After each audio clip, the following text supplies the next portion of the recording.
This presentation is provided by James Surrette from Surrette Battery. They make good quality lead-acid batteries. In fact, the battery used to power road lights from Solar Global Solutions are from them. Anyhow, it is just lucky to have a battery manufacturer at this conference. Next up is Jamie Surrette. So he's the president of Surrette Battery Company Limited, a privately held manufacturer of storage batteries located in Spring Hills, Nova Scotia, and they've been working since 1959. SBCL specializes in renewable energy storage, locomotive starting and motive power applications with distribution in more than 20 countries on 4 continents.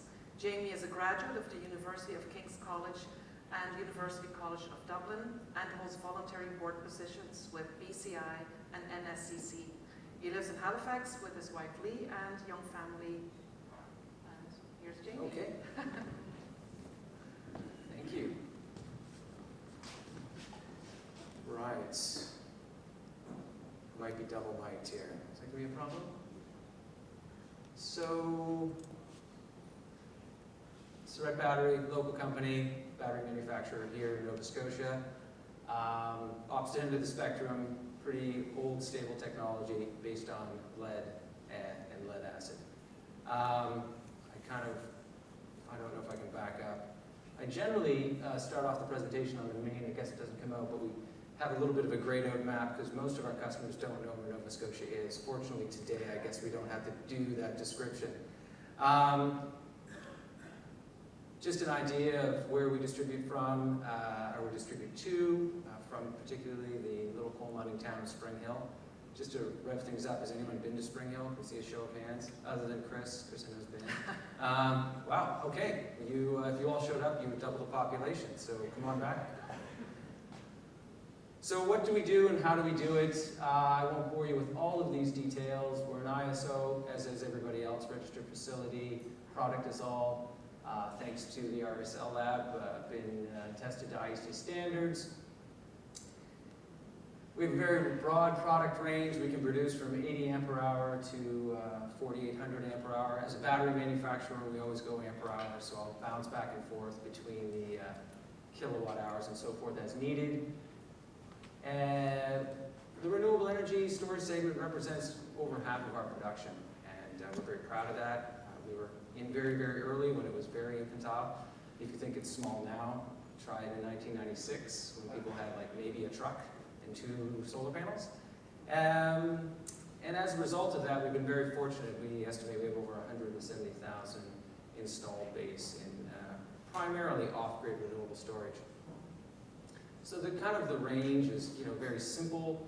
Might be a cabin, a few lights, all the way to relatively large, not by lithium standards, but by lead standards. We have installed all the way up to about 2.5 megawatts.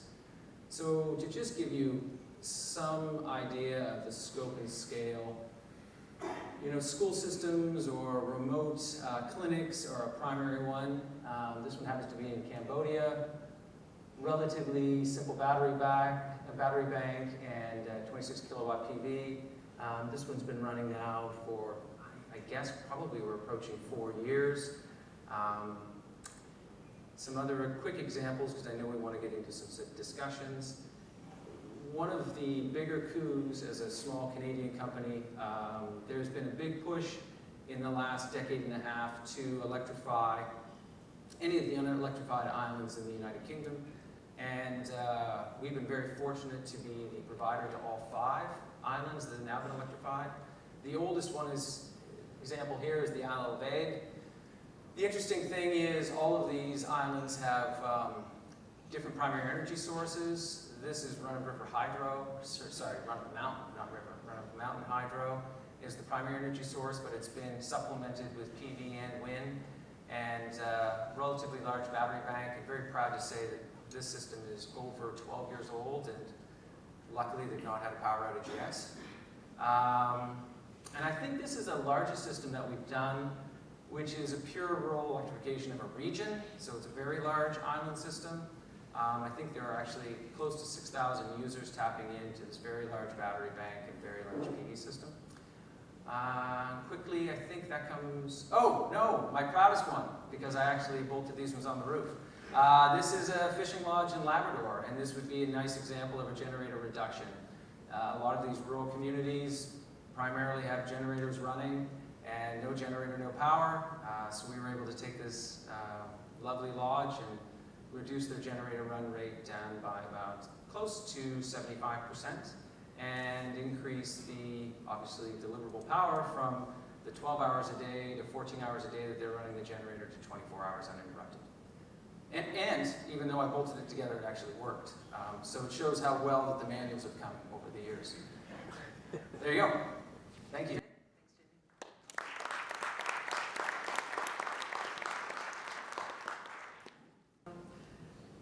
You know, from your perspective, and you know, whoever goes first, how does your technology or your approach support or advance the storage of energy? Want me to jump in? Sure, go ahead. Okay, so you know, I'll take a swing at the softball. You know, it is what we do. We did mention, talk briefly before we started, that when we talk about any of these all-encompassing things like energy storage, we need to know, sort of, to be clear, where our bread is buttered. And as a lead producer, you know, we are going to be in the smaller systems, generally speaking, and often more challenging to get to. So we are not going to be supporting an electrification of the city of Chicago or Southern California for the most part.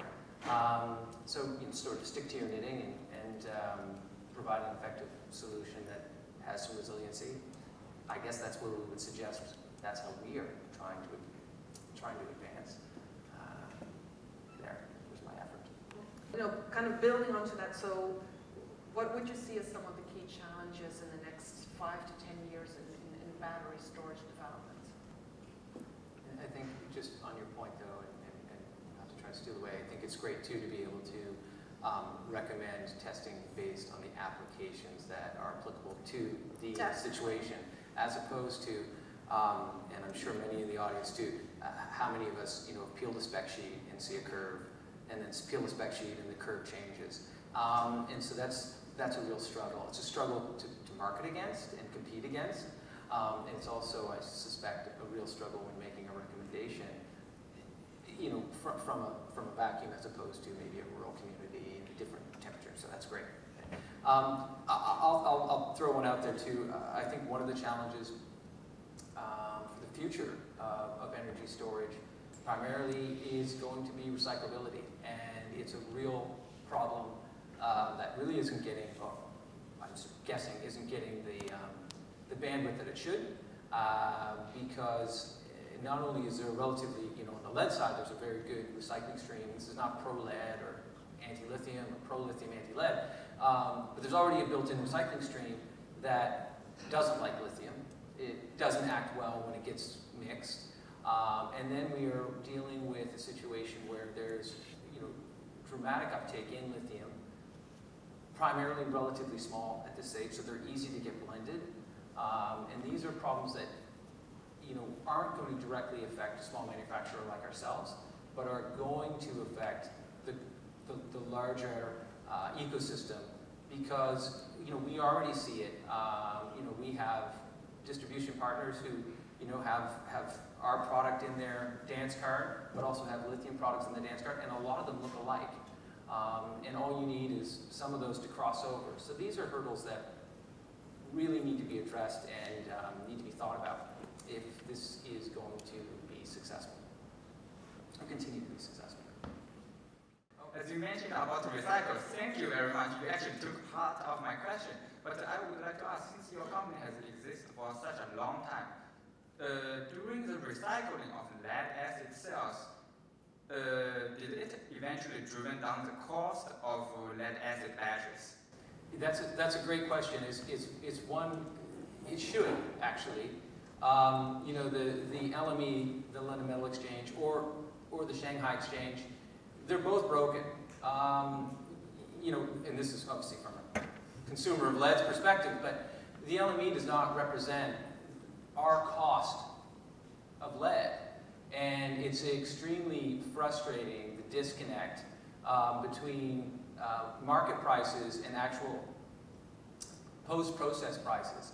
So in our little shop in Spring Hill, you know, we would take delivery of, I don't know, 2 to 3 loads of lead a week, and we will see a disconnect of somewhere in the area of 16% between the spot price and our delivered price due to processing costs, which essentially are also being driven between the escalating scrap price. So, you know, again, not to do the compare and contrast with lithium, but someone's car battery dies and you walk into your local shop and you suggest that you would like to buy another one, you're going to get 2 prices. Give me the dead battery, this low price. Don't give me the dead battery, this high price. Or, you know, scrap surcharge. Junk or core, anyone who's in that space. And so, you know, as a result of that, the recyclers, you know, obviously need a fixed amount to run their facilities efficiently, and we appreciate that. And as an exporter, much like yourself, we fill up a container and we wave goodbye when it goes on the ship from the Port of Halifax. We don't ask for it back. So unfortunately, we're buying the second battery, the one without the core. So there's a really competing market right now for scrap within the North American and European marketplace, and actually within the Australian marketplace as well, where you're seeing recyclers actually buy battery distribution so that they can hold on to. So argumentatively, yes, we should be driving down the cost of lead batteries. Is it happening? No, it isn't. And it's unfortunate because ultimately, you know, again, not the little world that we live in, but lithium is you know, not just clipping at the heels, but eclipsing lead producers, which are stymied because of the cost of the raw material. And I'll get off my soapbox here in a second, but some of that, you know, could catch up with, depending on the mix, but, you know, cobalt prices. And we're not just dealing with the price of lithium anymore either. So, you know, depending on which blend you want to see, some of those can probably pose a bit of a hiccup to price reductions, I would guess. I'm not putting words in your mouth. Okay. So as you mentioned, you do... Am I defending a thesis here?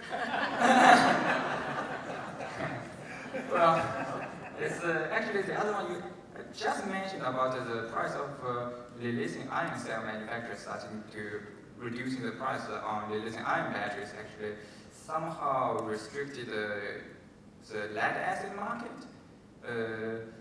Do you think it will be even larger threat, or you think there will still be like a market area for conventional lead acid cells? I guess time will tell. If you look at the REACH directive in the EU, the REACH directive has said that there will be the elimination of the use of lead in the automotive space within Europe. But that sunset clause has been pushed out every year because actually, you know, to start an internal combustion engine is really a good application of a lithium battery. So they keep pushing the REACH directive out. But they've already put legislation in place to try to ban lead in certain markets. Again, I get on my soapbox here, I would feel it's a little bit foolhardy until we create a way to close loop lithium or whatever the competing technology is, because I do think then we're really kicking the can down the road and creating a problem 5 years out. So there will be a place for lead. Will there be a place for Surrette Battery or not? That's a totally different. That's a totally different kettle of fish. But you know, there will be a place, I would suspect, for the near to longish term, greater than 2 weeks, less than 20 years. Thank you very much for your two's answer.